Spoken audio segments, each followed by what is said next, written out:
Allahu Akbar, Allahu Akbar, Allahu Akbar, Allahu Akbar, Allahu Akbar, Allahu Akbar, Allahu Akbar, Allahu Akbar, Allahu Akbar, walillahil hamd. Alhamdulillahilladzi ja'ala hadzal yawma 'iidan lil muslimin.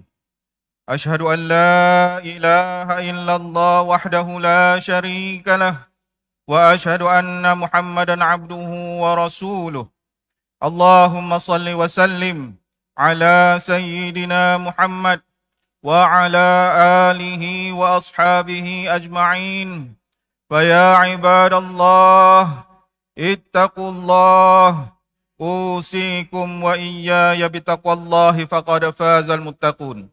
قال الله تعالى في كتابه العزيز يا أيها الذين آمنوا أطيعوا الله وأطيعوا الرسول وأولي الأمر منكم فإن تنازعتم في شيء فردوه إلى الله والرسول إن كنتم تؤمنون بالله واليوم الآخر ذلك خير وأحسن تأويلا. Yang bermaksud, wahai orang-orang yang beriman, taatlah kamu kepada Allah dan taatlah kamu kepada Rasulullah dan kepada ulil amri, yaitu orang-orang yang berkuasa daripada kalangan kamu. Kemudian jika kamu berbantah-bantah berselisihan di dalam suatu perkara, maka hendaklah kamu mengembalikannya kepada kitabullah, yang ini Al-Quran, dan as-sunnah Rasulnya, jika kamu benar-benar beriman kepada Allah dan hari akhirat. Yang demikian adalah lebih baik bagi kamu dan lebih elok pula kesudahannya. Allahu Akbar, Allahu Akbar, Allahu Akbar, walillahil hamd. Muslimin dan muslimat yang dirahmati Allah, marilah kita bertakwa kepada Allah Subhanahu wa taala. Mudah-mudahan kita dapat mencapai darjat ketakwaan yang tinggi di sisinya. Selamat menyambut Aidil Adha diucapkan kepada seluruh kaum muslimin dan muslimat. Kesyukuran yang tidak terhingga kita panjatkan kepada Allah Subhanahu wa taala atas nikmat yang telah diberikan bersempena dengan hari raya Aidil Adha pada hari ini. Di kesempatan ini juga marilah kita bersama-sama mengambil beberapa detik yang sangat berharga ini untuk mengingatkan tentang nasib saudara-saudara kita yang berada di bumi Palestin, dan berdoa agar Allah memberikan kekuatan dalam kehidupan mereka. Pengorbanan yang dilakukan oleh rakyat Palestin untuk mempertahankan kemuliaan Masjidul Aqsa dan tanah air yang mereka cintai adalah lambang perjuangan yang hakiki dan menjadi roh yang terus hidup dalam jiwa setiap umat Islam di seluruh dunia. Sidang hadirin yang dirahmati Allah, pada Aidul Adha ini seluruh umat Islam akan mengagungkan Allah Subhanahu wa taala dengan bertakbir, bertahmid dan bertasbih, serta menegakkan syiar Islam dengan melaksanakan ibadah korban bagi mendekatkan diri kita kepada Allah Subhanahu wa taala. Ianya juga mengingatkan kita tentang peristiwa Nabi Ibrahim alaihissalam yang diuji oleh Allah Subhanahu wa taala untuk menyembelih anaknya, yaitu Nabi Ismail alaihissalam. Firman Allah Subhanahu wa taala dalam surah As-Saffat ayat yang ke-102. فَلَمَّا بَلَغَ مَعَهُ السَّعْيَ قَالَ يَا بُنَيَّ إِنِّي أَرَى فِي الْمَنَامِ أَنِّي أَذْبَحُكَ فَانْظُرْ مَا تَرَى قَالَ يَا أَبَتِ افْعَلْ مَا تُؤْمَرُ سَتَجِدُنِي إِنْ شَاءَ اللَّهُ مِنَ الصَّابِرِينَ. Yang bermaksud, maka tatkala anaknya itu sampai ke peringkat umur yang membolehkan dia berusaha bersama-sama dengannya, Nabi Ibrahim berkata, wahai anak kesayanganku, sesungguhnya aku telah bermimpi bahawa aku akan menyembelihmu, maka fikirkanlah apa pendapatmu. Anaknya menjawab, wahai ayahku, jalankanlah apa-apa yang diperintahkan kepadamu. InsyaAllah kamu akan mendapati aku daripada termasuk dalam golongan orang yang sabar. Muslimin dan muslimat yang dikasihi Allah, ketaatan Nabi Ibrahim alaihissalam dan Nabi Ismail alaihissalam dalam melaksanakan perintah Allah Subhanahu wa taala jelas menunjukkan betapa teguhnya keimanan mereka terhadap Allah Subhanahu wa taala. Peristiwa pengorbanan ini memberi makna yang amat besar kepada seluruh umat Islam, dan ia memperlihatkan secara jelas sifat ketaatan seorang hamba yang sanggup berkorban apa sahaja Nabi menegakkan syiar Islam. Hikmah yang boleh kita ambil daripada peristiwa pengorbanan Nabi Ibrahim AS ini ialah keyakinan bahawa perintah Allah Subhanahu Wa Taala itu mengatasi segala-galanya. Ini kerana sebelum peristiwa ini berlaku, Nabi Ibrahim AS telah melalui tempoh yang lama untuk memperolehi zuriat. Baginda sentiasa sabar dan tidak berputus asa, berdoa, sehinggalah akhirnya dikurniakan dengan seorang anak. Namun begitu, apabila anaknya Nabi Ismail AS meningkat usia remaja, dan ketika kasih sayang semakin mendalam terhadap anak lelakinya, ketika itu baginda diperintahkan untuk mengorbankan pula anaknya itu.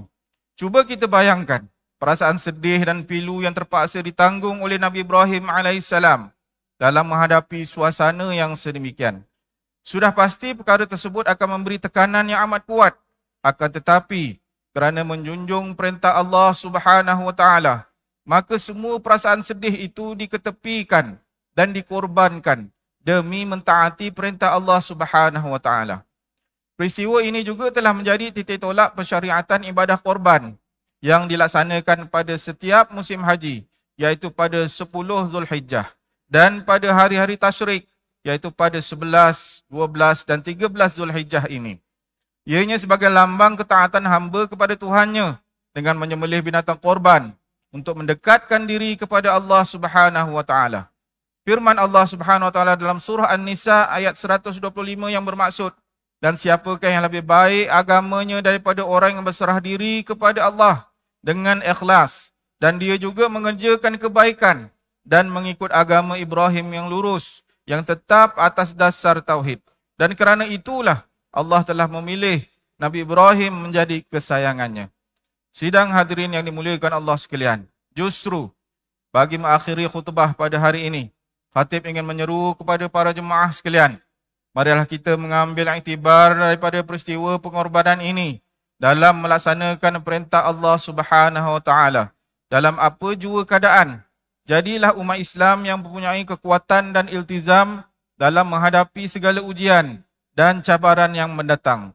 Sekalipun perkara itu adalah sesuatu yang sangat kita cintai ketika di dunia, namun demi Islam dan demi meraih kebahagiaan akhirat, kita perlu korbankan segala kecintaan kita di dunia ini. Semoga peristiwa ini akan menjadikan kita hamba yang sanggup berkorban dan berjuang di jalan Allah Subhanahu Wa Taala. Firman Allah Subhanahu Wa Taala dalam surah Ali Imran ayat 68. Inna awlan nasi bi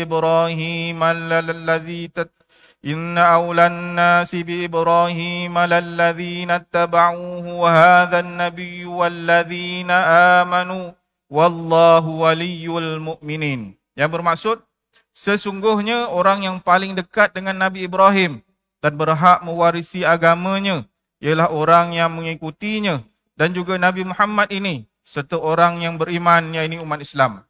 Dan Allah sahajalah pelindung dan penolong sekalian orang yang beriman. Barakallahu li wa lakum fil Qur'anil azim wa nafa'ani wa iyyakum bima fihi minal ayati wadh-dhikril hakim wa taqabbala minni wa minkum tilawatahu innahu huwas samiul alim. Aqulu qawli hadza wa astaghfirullahal azim li wa lakum ولسائر المسلمين والمسلمات والمؤمنين والمؤمنات فاستغفروه فيا فوز المستغفرين ويا نجاة التائبين. آمين آمين يا موفق الطائعين وفقنا لطاعتك أجمعين وتب علينا وعلى المسلمين واغفر ذنب من يقول أستغفر الله العظيم ونستغفر الله. الله أكبر الله أكبر الله أكبر الله أكبر الله أكبر الله أكبر Allahu Akbar walillahil hamd. الحمد لله الذي هدانا لهذا وما كنا لنهتدي لولا أن هدانا الله أشهد أن لا إله إلا الله وحده لا شريك له وأشهد أن محمدا عبده ورسوله اللهم صل وسلم على سيدنا محمد وعلى آله وأصحابه أجمعين أما بعد فيا عباد الله اتقوا الله أوصيكم وإياي بتقوى الله فقد فاز المتقون. Pada hari yang penuh berkat ini, marilah kita meningkatkan ketakwaan kepada Allah Subhanahu wa taala. Mensyukuri nikmat iman dan Islam yang dikurniakan kepada kita. Dalam suasana kita menyambut Aidil Adha ini, janganlah kita lupa akan memperbanyakkan selawat kepada baginda Rasulullah sallallahu alaihi wasallam. Allah berfirman dalam surah Al-Ahzab ayat yang ke-56. Innallaha wa malaikatahu yusalluna 'alan nabi ya ayyuhalladzina amanu sallu 'alaihi wa sallimu taslima. Yang bermaksud sesungguhnya Allah dan para malaikatnya berselawat, memberi segala penghormatan dan kebaikan kepada Nabi Muhammad sallallahu alaihi wasallam. Wahai orang-orang yang beriman, berselawatlah kamu kepadanya serta ucapkanlah salam sejahtera dengan penghormatan yang sepenuhnya. Allahumma salli wa sallim ala sayyidina Muhammad wa ala ali sayyidina wa maulana Muhammad. Marilah kita bermohon kepada Allah Subhanahu wa taala, semoga Allah meridai khalifah-khalifah Rasulullah sallallahu alaihi wasallam, yaitu Sayyidina Abu Bakar As-Siddiq radhiyallahu an, Sayyidina Umar bin Al-Khattab radhiyallahu an, Sayyidina Uthman bin Affan radhiyallahu an, dan Sayyidina Ali bin Abi Talib radhiyallahu an, dan sahabat-sahabat baginda yang sama-sama berjuang menegakkan agama Allah yang maha suci ini radhiyallahu anhum. Seterusnya kepada bapa saudara junjungan kita Sayyidina Hamzah dan Sayyidina Abbas radhiyallahu anhuma, cucunda baginda Sayyidina Hasan dan Sayyidina Husain radhiyallahu anhuma, putri-putri baginda Sayyidatina Fatimah Zahra dan lain-lainnya radhiyallahu anhunna, isteri-isteri baginda Sayyidatina Khadijah, Sayyidatina Aisyah dan lain-lainnya radhiyallahu anhunna, kepada sekalian keluarga, sahabat-sahabat, pengikut-pengikut sahabat dan radhiyallahu anhum, dan yang menuruti mereka itu dari semasa ke semasa hingga ke hari kiamat. Allahumma ighfir lil muslimina wal muslimat wal mu'minina wal mu'minat al ahya'i minhum wal amwat. Ya Allah, ampunkanlah sekalian kaum muslimin dan muslimat, mukminin dan mukminat, sama ada yang masih hidup ataupun yang telah meninggal dunia. Ya Allah, peliharakanlah akidah kami yang melandaskan akidah Ahlussunnah wal Jamaah, aliran Al-Asy'ariyah dan Al-Maturidiyah. Ya Allah, pelihara, lindungi, jauhi dan selamatkanlah apalah kiranya diri kami ini, zuriat keturunan kami, keluarga kami dan umat Islam keseluruhannya daripada apa jua bala dan bencana, wabak dan penyakit, segala mara bahaya, kesusahan dan keburukan. Ya Allah, kurniakan kemuliaan dan kesejahteraan kepada mereka yang berjihad dan menafkahkan hartanya ke jalan-Mu, seperti pembayar-pembayar zakat, pewakaf-pewakaf dan seumpamanya. Ya Allah, kurniakanlah taufik dan hidayah, kekuatan, kesejahteraan dan pertolongan kepada ketua-ketua negara Islam dan raja-rajanya, khasnya kepada Abdakal Haris Ali Syariatik, Seri Paduka Baginda yang di-Pertuan Agung As-Sultan Ibrahim, Wasri Paduka Baginda Raja Pemaisuri Agung Raja Zaris Sofia, kepada Tengku Mahkota Ismail Pemangku Sultan Johor, Cik Puan Mahkota Khalidah Johor, dan Tengku Iskandar Raja Muda Johor, juga Paduka putera-putera dan puteri, kerabat-kerabat diraja serta rakyat sekalian. Allahumma a'izzal Islam wal muslimin wa khudhuril kafarata wa mubtadi'il sayyiatil musyrikin wa kullaman huwa aduwwul lid-din. Allahumma aktubis salamata wal afiyata lana wa li'abidikal hujjaji wal ghuzzati wal musafirin fi barrika wa bahrika wa jawwika min ummati Muhammadin ajma'in. Allahumma adkhilna wa dhurriyyatana wa usulana wa furu'ana al-jannata ma'al abrar. Ya Aziz Ya Ghaffar Ya Rabbal Alamin. Rabbana ighfir lana wa li ikhwanina alladhina sabaquna bil iman ولا تجعل في قلوبنا غلا للذين آمنوا ربنا إنك رؤوف رحيم. ربنا آتنا في الدنيا حسنة وفي الآخرة حسنة وقنا عذاب النار والحمد لله رب العالمين. ووفقنا الله وإياكم بفعل حميد وأعاد علينا وعليكم من بركات العيد السعيد وأدخلنا وإياكم الجنة مع الفائزين. دعواهم فيها سبحانك اللهم وتحيتهم فيها سلام وآخر دعواهم أن الحمد لله رب العالمين.